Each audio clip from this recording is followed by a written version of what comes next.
कहते हैं गुमनामी की कोई आवाज नहीं होती, खंडर दीवारें भी राज छुपाए रहती हैं। ऐसी ही दो कहानी मैं आपको आज बताने वाला हूँ।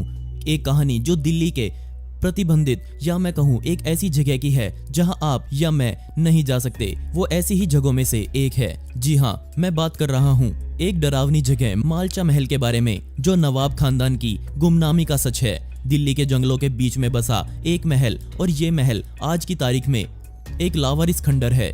और एक समय पर इस खंडर के भीतर एक जिंदगी जो शाही और नवाबी की निशानी थी, वो अपने खंडर होने का बोझ लगातार ढोती रही है, और एक ही झटके में वो जिंदगी खत्म भी हो गई। और दोस्तों, पिछली वीडियो का शाउट आउट जाता है नितेश साहू को, जिन्होंने बहुत ही प्यारा कमेंट किया। इस कमेंट के लिए आपका बहुत बहुत शुक्रिया। साथ ही दोस्तों, आप इस वीडियो के कमेंट्स में पिक मी लिख सकते हैं, और आने वाली हर वीडियो में आप में से ही किसी एक को शाउट आउट मिलेगा।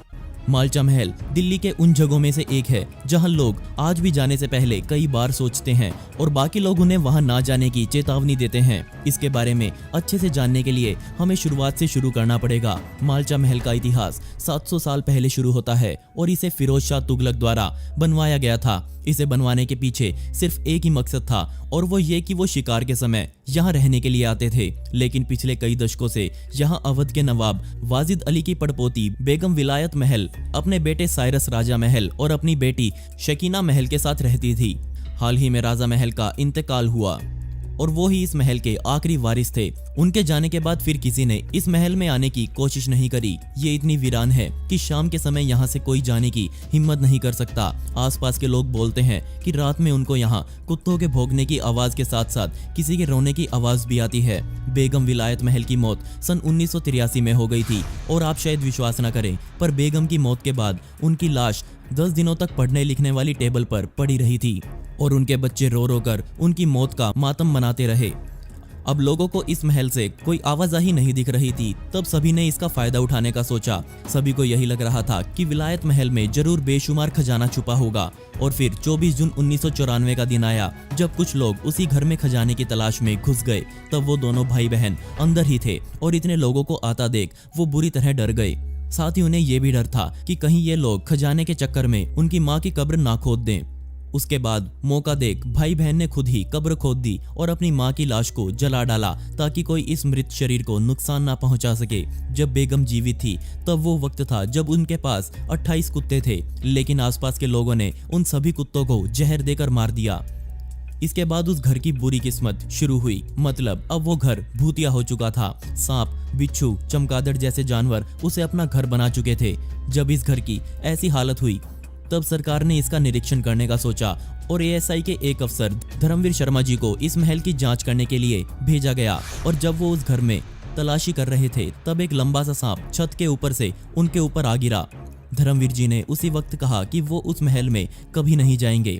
पता नहीं बेगम इस महल में कैसे रहती थी। 1985 में जब भारत सरकार के द्वारा बेगम विलायत महल को इस महल का मालिकाना हक मिला था, तब इस टूटे हुए खंडर और चमगादड़ों से भरे हुए महल के लिए बेगम ने पूरे 9 सालों तक दिल्ली रेलवे स्टेशन के एक प्लेटफॉर्म पर धरना दिया था, क्योंकि वो एक राजघराने से ताल्लुकात रखती थी। ऐसे ही कहीं भी रह पाना उनके लिए मुश्किल काम था। जब रेलवे के अफसर उनको धरने से हटाने के लिए आते थे, तब बेगम के 11 डॉबरमैन कुत्ते झपट कर सभी अफसरों को दूर भगा देते थे। साथ ही रानी कहती थी कि कोई भी आगे आया तो वो सांप का जहर पीकर अपनी जान दे देगी। उनका कहना था कि वो अवध के नवाब वाजिद अली शाह के खानदान की राजकुमारी है, तो इस नाते वाजिद अली शाह का ये महल उनका हुआ।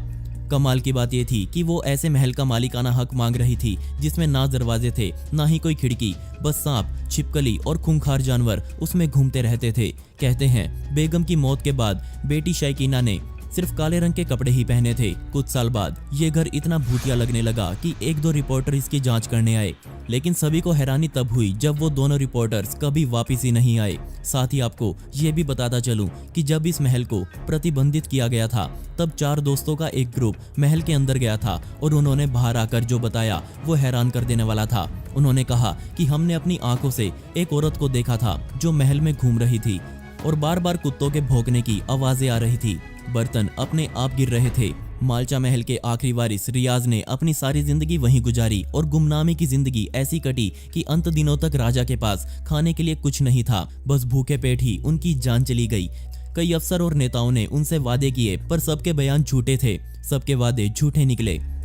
राजकुमार के पास एक साइकिल थी जिस पर सवार होकर वो कभी कभी बाहर निकला करते थे, और उनके पास जो भी सोना चांदी पड़ा था उन सबको बेचकर उन्होंने कुत्तों के लिए खाने का प्रबंध किया। खुद भूख से मरकर राजकुमार की मौत हो गई। उनका अंतिम संस्कार दिल्ली गेट पर ही किया गया।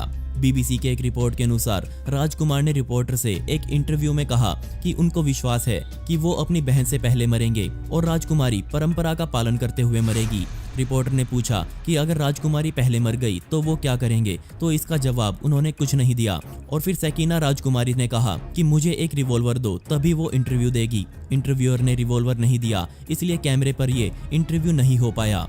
और ये भी कहा गया कि राजकुमारी ने रिवॉल्वर इसलिए मांगा था क्योंकि कैमरे पर वो अपनी जान देना चाहती थी और दुनिया तक इस खानदान की बात पहुंचाना चाहती थी।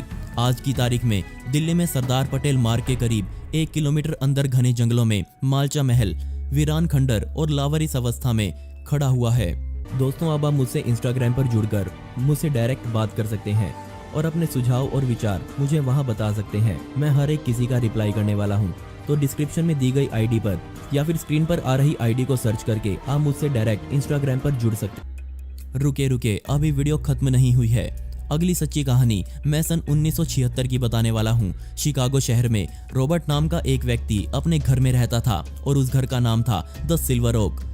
एक रात उन्होंने बूढ़े आदमी को सीढ़ियों से चढ़कर आते हुए देखा। दिखने में वो काफी कमजोर और थका हुआ सा लग रहा था। कुछ ही समय बाद वो सीढ़ियों पर बैठकर रोना शुरू कर देता है। रॉबर्ट ने उससे उसका परिचय पूछा और इस सवाल के जवाब में रॉबर्ट और उसकी पत्नी दोनों पागलों जैसा व्यवहार करने लग जाते हैं। सुबह होने पर आस पड़ोस के लोगों ने उनको हॉस्पिटल पहुंचाया और हॉस्पिटल में कुछ ही समय बाद उनकी मौत हो गई। उनका ये घर 1890 में अलेक्जेंडर नामक एक वैज्ञानिक ने बनवाया था। इसे बनाने में उसने मोटा पैसा लगाया था। उस समय की सबसे महंगी और शानदार चीजें इसमें लगाई गई थी और यही कारण था कि जो भी इस घर को खरीदता था वो इसे बिना सोचे समझे ही खरीद लेता था। बल्कि हकीकत ये थी कि जिसने इस घर को खरीदा उन सभी की मौत हुई। ये एक ऐसा घर था जो लोगों की गुमनाम मौत का कारण बनता जा रहा था। इसका अंदाजा आप इस बात से लगा सकते हैं कि इसे बनवाने वाले अलेक्जेंडर भी इसमें ज्यादा दिन नहीं टिक पाए। सिर्फ 2 सालों के बाद उनकी मौत की खबर आई। उनकी मौत की घटना जब पुरानी हुई तब उनके भाई ने इस घर को बेचना जरूरी समझा और एक अमीर महिला ने एक बड़ी धनराशि चुकाकर इसे खरीदा। उस महिला का खुद का कोई बच्चा नहीं था, इसलिए उन्होंने अपनी सारी संपत्ति अपनी भतीजे के नाम कर दी। उनकी भतीजे का नाम मार्था था और वो भी अपने पति के साथ द सिल्वर रॉक में आकर रहने लग गई। उसका पति सोने का बड़ा व्यापारी था। एक दिन वो कुछ दिनों के लिए बाहर गया और वहां से लौटा तो वो पागलों जैसी हरकतें कर रहा था। उसने अचानक अपनी रिवॉल्वर निकाली और अपनी पत्नी को मार डाला। साथ ही उसने अपने आप को भी गोली मार दी। लोगों ने इसे पति पत्नी का झगड़ा समझकर भुला दिया और इस मकान का अगला खरीदार विलियम्स नामक एक शख्स बना। वो एक बड़ी कंपनी का मालिक था और इस घर में रहने के कुछ ही समय बाद उसकी शादी की सालगिरह आई, जिस पर उसने एक बड़ी पार्टी का आयोजन किया जिसमें उसके रिश्तेदार और दोस्त लोग शामिल हुए। लेकिन पार्टी के अगले दिन पता चला कि घर में अब कोई भी जिंदा नहीं बचा हुआ। सिर्फ यही कहा गया कि खाने में शायद जहरीला पदार्थ मौजूद था, जिस वजह से उन सभी की मौत हो गई। इसके बाद ये मकान ऑक्स नामक व्यक्ति ने खरीदा। वो पुरातत्व विभाग में अधिकारी हुआ करते थे। एक रात उन्होंने पूरे घर में भयानक चेहरे देखे जो कि बहुत ही डरावनी आवाजों में कुछ कह रहे थे। अगले दिन उसने ये बात अपने साथ काम करने वाले लोगों को बताई और सभी ने मिलकर इसके बारे में पता करना शुरू किया, लेकिन कोई भी इस काम में सफल नहीं हो पाया। ऑक्स ने अगले ही दिन ये मकान छोड़ देने का सोचा और जाते जाते एक डायरी में उन्होंने लिखा कि ये घर इंसानों के रहने लायक नहीं बना है और अगले ही दिन वो भी इसी घर में मृत पाए गए। इतना सब होने के बाद सरकार ने इस घर को श्रापित घोषित कर डाला और बाद में इसे गिरवा दिया गया। लेकिन आज भी इस घर की जमीन के आसपास रहने वाले लोगों को चीखने और रोने की आवाजें सुनाई देती हैं। दोस्तों, आपको इन दोनों में से सबसे डरावनी कहानी कौन सी लगी मुझे नीचे कमेंट सेक्शन में जरूर बताइएगा। और इस वीडियो का पार्ट 2 चाहिए हो तो कमेंट में पार्ट 2 जरूर लिखें। ऐसे ही इंटरेस्टिंग वीडियोस देखने के लिए मिस्टीरियस दुनिया को अभी सब्सक्राइब करें। मिलते हैं अगली वीडियो में। ये वीडियो देखने के लिए धन्यवाद।